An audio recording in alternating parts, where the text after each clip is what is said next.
হাল ছেড়ে দিলে তো হালে ছেড়ে দিলে, হেরে গেলে তো হেরেই গেলেন, ব্যর্থ হইলে তো ব্যর্থ, ব্যর্থতা তো সহজ।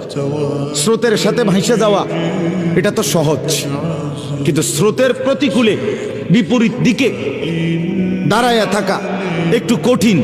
কিন্তু যদি কেউ হিম্মত করে দাঁড়াইতে চায়, একদিন বিজয় তারই পদচুম্বন করে, সে জিতেই যায়। কষ্ট হয়, হয়তো একটু সময় লাগে হয়তো।